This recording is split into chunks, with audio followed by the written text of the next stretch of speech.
my marriage, my mother-in-law, and the chaos in between. Hi, I'm Sydney, 29 years old. 5 years ago, I married the most wonderful man, Luke. He's not just my husband, he's my best friend, my biggest supporter, and an all-around incredible person. Luke is one of those rare souls who can brighten a room just by being in it. He's funny, kind, and compassionate, qualities that make everyday life with him feel special. But as with every fairy tale, there's a villain. In my case, it's not an evil witch or a jealous stepsister. No, my challenge comes in the form of my mother-in-law, Kate. From the moment we met, Kate made it clear that she didn't like me. I never understood why. Maybe it's because I took her son away, or perhaps she simply dislikes the idea of another woman being important in Luke's life. I tried to be understanding. After all, he is her beloved son, and mothers can be protective. But what started as subtle hostility soon turned into a battle of wills. Kate is the queen of passive-aggressive comments, delivered with a sweet smile that makes it seem like she's just being helpful. To the outside world, she looks harmless. But to me, she's an expert at saying things that sound innocent but are carefully crafted to get under my skin. And if I dare to react, I'm the dramatic one, the overly sensitive one, the disrespectful daughter-in-law. I was raised differently. I believe in calling things out when they're unfair. I'm not one to sit back and swallow nonsense just to keep the peace. Maybe that's what drew Luke to me. Our differences complement each other. I speak my mind, and he brings balance with his calm, easygoing nature. My background in psychology makes it even easier to see through Kate's tactics. She knows exactly how to push my buttons, and I know exactly what she's doing. From our very first meeting, she made her stance clear. I remember that day vividly. We were gathered around the dinner table, and Kate looked straight at me, a polite smile on her face, and said, "Sydney, don't you think it's time to stop eating so much?" Silence. The entire table froze. I felt the blood drain from my face. My father-in-law, Tony, and even Kate's other son, looked at her in shock. Luke, clearly embarrassed, immediately stepped in. "Mom, that's a terrible thing to say. Sydney can eat whatever she wants." Kate, of course, backtracked. "I'm only saying this because I care about her health," she insisted, referencing some old photos where I apparently looked better. It took every ounce of self-control I had not to snap back. This was our first proper meeting, and I didn't want to start a fight. So I smiled, swallowed my irritation, and let it go. But I knew then, this was just the beginning. And I was right. Over time, Kate's little jabs became more frequent, more targeted, and more cruel. No matter how much I tried to be kind, she never warmed up to me. I built great relationships with the rest of Luke's family. Even his childhood best friend, Nicholas, accepted me with open arms. But Kate? She remained cold. Her dislike for me didn't fade. If anything, it grew stronger. It all came to a head on our wedding day. Instead of celebrating with us, Kate acted like it was her moment to shine. She turned into a full-blown mother of the groomzilla. Her hair should be in an updo, like mine was at my wedding. That dress doesn't suit her. Maybe something more modest. And then, the worst comment of all, "But you look so ugly." Yes. She actually said that. On my wedding day. I wish I could say I handled it with grace, but honestly by that point, I had had enough. This was supposed to be the happiest day of my life, and I wasn't going to let her ruin it. Kate's antics didn't stop after the wedding. She found new ways to interfere, criticize, and make it clear that, in her eyes, I wasn't good enough for her son. But through it all, Luke remained on my side. He always defended me, always reassured me, and never let her words affect our relationship. In the end, that's what matters most. Kate may never change, and honestly, that's fine. I'm not here to win her approval. I married Luke, not her. And as long as he and I are happy, nothing else really matters. Would I have preferred a supportive, loving mother-in-law?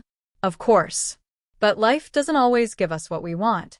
Sometimes, it gives us difficult people to test our patience, challenge our strength, and remind us who we really are. And if there's one thing Kate has taught me, it's that I am stronger than I ever thought possible. Family, rejection, and a mother-in-law who won't back down. One of the things I've always been grateful for in my marriage is the love and acceptance I received from most of Luke's family. His father, his brother, his childhood best friend, and even extended relatives welcomed me with open arms. They treated me as one of their own, making me feel at home even when my own mother-in-law, Kate, constantly tried to make me feel like an outsider. Her passive-aggressive comments and subtle digs had become a regular occurrence over the years. So, when she humiliated me at my own wedding, I wasn't even surprised. The guests at our bridal party gasped when Kate casually criticized my appearance, but I had grown accustomed to her cruel remarks. In a desperate attempt to mask the sting of her words, she quickly backtracked. "Oh no, darling, that's not what I meant. You have so much potential to look better. I see a lot of myself in Sydney. She's a bright young woman. I just looked better at her age.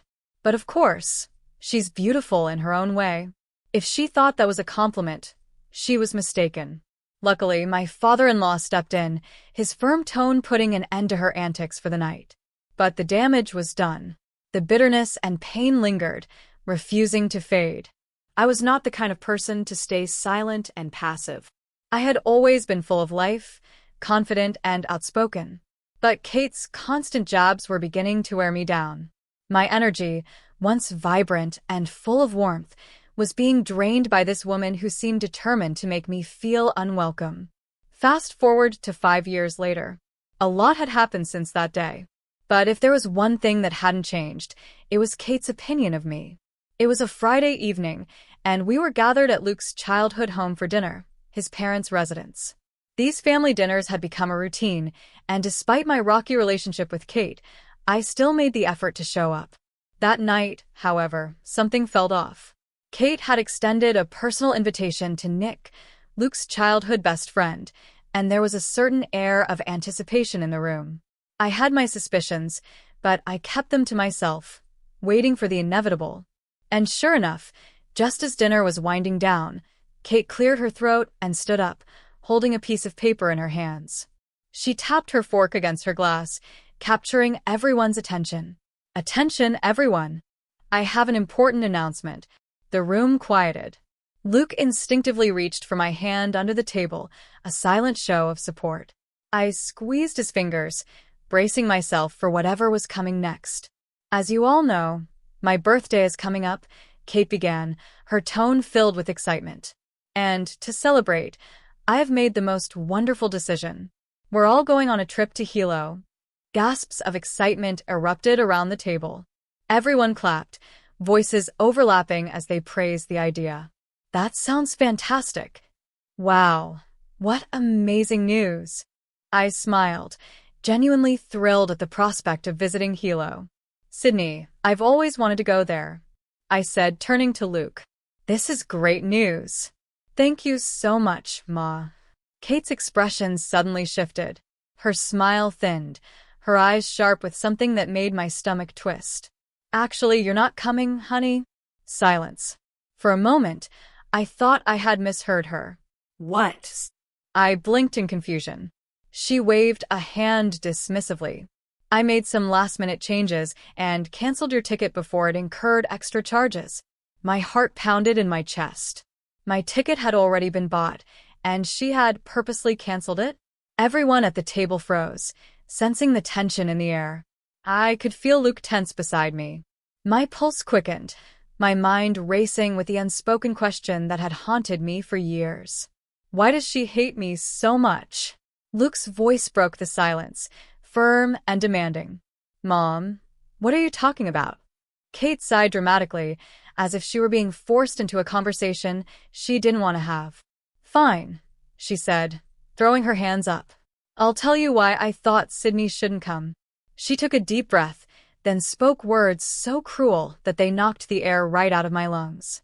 "As I'm getting older, I want to spend my remaining years with those I care about most. Unfortunately, Sydney doesn't belong on that list." A cold chill spread through my body. Luke's face darkened with anger. "Mom, seriously? What's wrong with you?" Kate shrugged. "Nothing's wrong with me. I'm just saying, Sydney can't be considered family, since she's not related by blood. By that logic, Nick shouldn't be going either, Luke countered. He's not blood-related, is he? I turned to Nick, whose face was tight with discomfort. He had always been supportive of me, and even now, he looked just as appalled as the rest of us. Kate waved her hand again, as if the answer was obvious.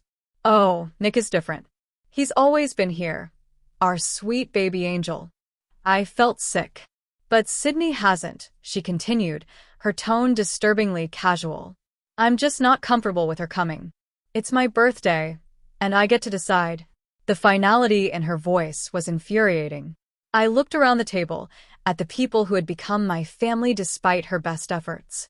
My father-in-law, Tony, looked down at his plate, clearly disappointed in his wife's behavior.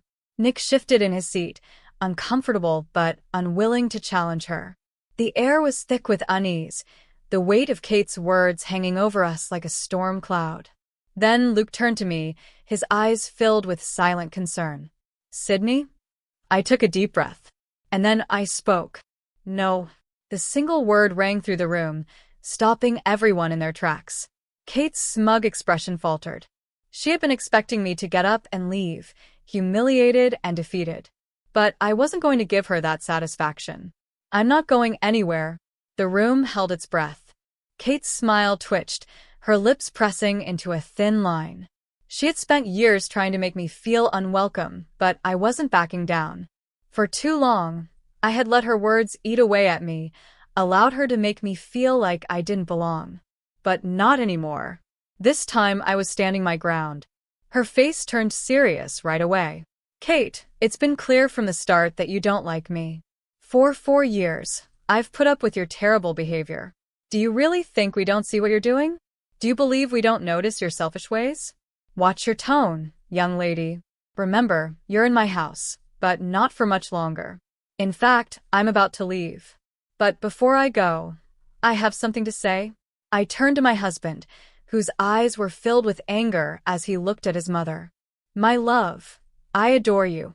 I've tried for so long to keep the peace, but it's obvious now, your mother will never accept me, no matter how hard I try or how much I stay quiet. She will always find something wrong with me. You should still go on your trip. You can't miss it. No matter how she acts, she's your mother and you love her. She loves you too. So go, don't worry about me, I'll be fine. I turned to my mother-in-law, who looked shocked by my words. And as for you, I continued, I love your son, and I'm not going anywhere. You might think you can get rid of me, but you can't. Even when you're in Hilo, you'll be thinking about me, because, let's be real, you're obsessed with me. How dare you? I should slap you right now, she shouted. I'm done. You're so focused on bringing me down, and I don't understand why. I've only ever been kind and patient with you, even when you didn't deserve it. But I've had enough. If you don't want me in Hilo, or as part of this family, fine. But I'm here to stay. As long as I live, I will be here for Luke, Tony, and even Nick. But never for you. At that moment, she was finally silent. She stood there, mouth open, trying to find the right words but failing. I said goodbye to the rest of the family, kissed my husband on the cheek, and walked toward the door. Let me at least drive you home, my husband said. I don't want you taking a cab. Don't worry about me, love, I said. I love you, and thank you for loving me. But I'll be okay. You have a trip to plan. Okay, if you say so. Oh, don't forget your purse. Right. I left it in the kitchen. When I walked into the kitchen, Kate was there, probably trying to calm down after our argument. She turned to me. What do you want? She snapped. Don't worry, sweetheart. I'm just here to grab my things. Make it quick. I want you out of my house. I can't believe you said those things to me. With that, she stormed off, too angry to even see me out. I scoffed at her ridiculous behavior, picked up my purse, and noticed a piece of paper next to it. I assumed it was the trip itinerary. I picked up the paper, curious about what I might be missing. As I started reading, I recognized Kate's handwriting. Dearest Nick, you've always been like a son to me, and I love you dearly. Oh, it's a letter to Nick. That's a little strange, but I guess it's thoughtful. For some reason, I felt the urge to keep reading. The love and care you've shown me over the years will never be forgotten. Sadly, even with my own son, Luke, I feel the love we once had is no longer there. Wait, what? Is she saying she loves Nick more than her own son? That can't be right. As I kept reading, each line shocked me more. I couldn't believe what I was seeing. I knew it wasn't my place to read her private letter, but I couldn't help feeling lucky that I had found it. After reading the entire thing, I paced around the kitchen, unsure of what to do next. Then it hit me, everyone who needed to hear about this was in the dining room. It was time to act. I read over the letter again to be sure, then walked back to the dining room. 3 pairs of eyes turned toward me. "Sydney, I'm really sorry for how my wife is treating you," Nick said. "Don't worry, you're coming to Hilo with us. She's just going through something right now, but I'll talk to her. I'll make her understand. I don't know what's gotten into her, but I'll fix it, I promise." "Tony, don't worry about me," I said. "I'm fine. But I found something important and I need to share it, especially with Luke." "Luke?" And Nick sat up straight. Luke looked nervous, like he was afraid I was about to announce I was leaving him. Whenever I complained about his mother, he always told me he admired my patience with her. I'd always reassure him that my love for him kept me going. I noticed Kate wasn't there. "Where is Kate? She needs to be here for this. She said she had a headache after your argument and went upstairs to nap. You know how she is about her beauty sleep. She won't be down for a while," someone answered. I sighed. Typical Kate, always putting herself first. This is important. She should hear this. "It's okay, Sydney," Nick said.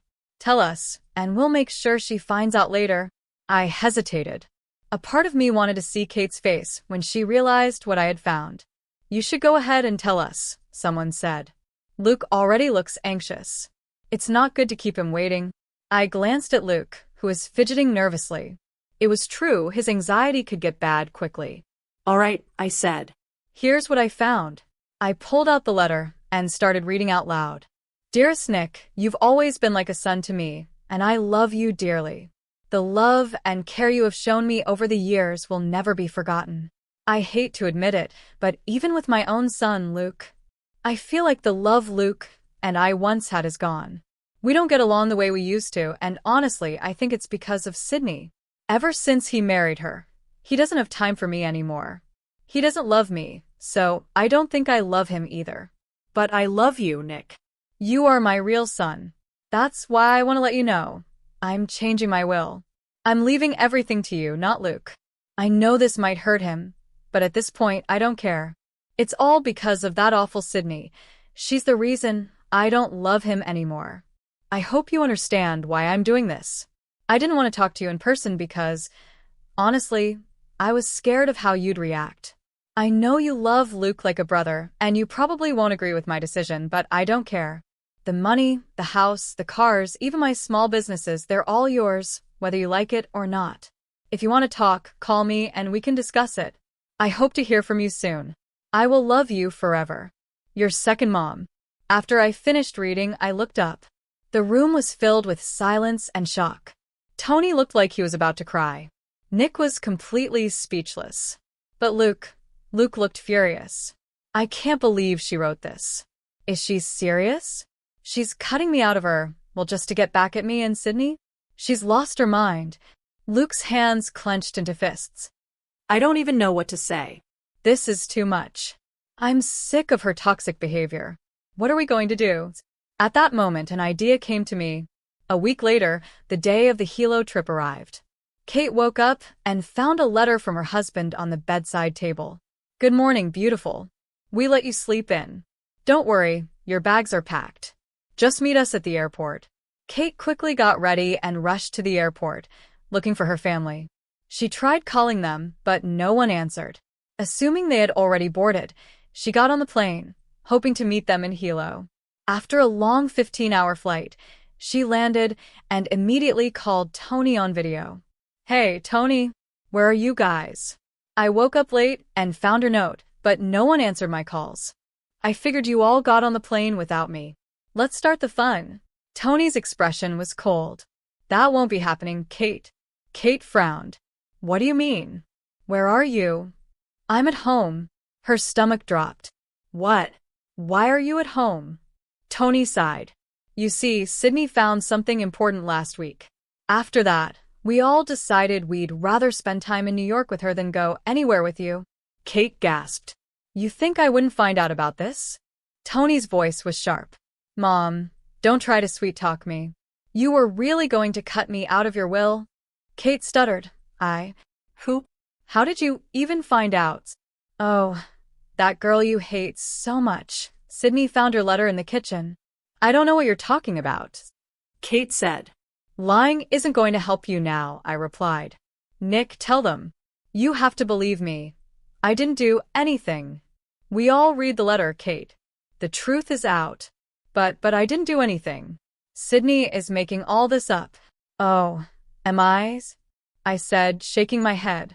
You are so pathetic, it actually makes me sick. We all know what you said and what you tried to do.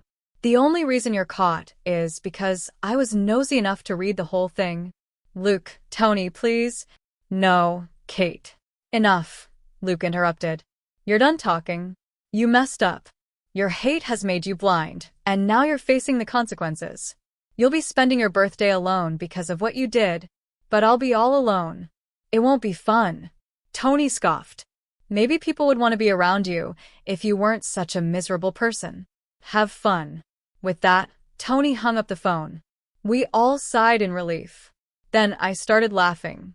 Luke joined in, and soon, we were all laughing at the absurdity of the situation. The look on Kate's face when she realized she had lost, it was priceless.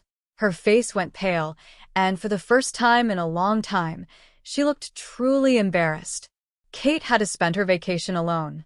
She kept calling Tony, begging him to join her, but canceling the trip would have been expensive.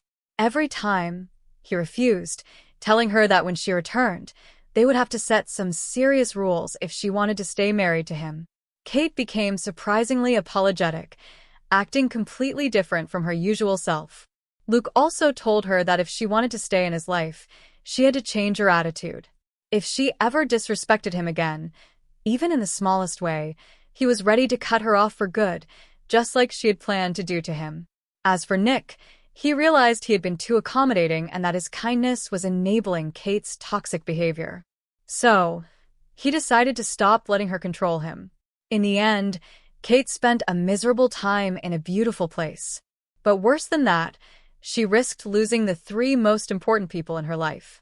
Now, her relationships with all of them are strained, and if she wants to fix things, she has to change.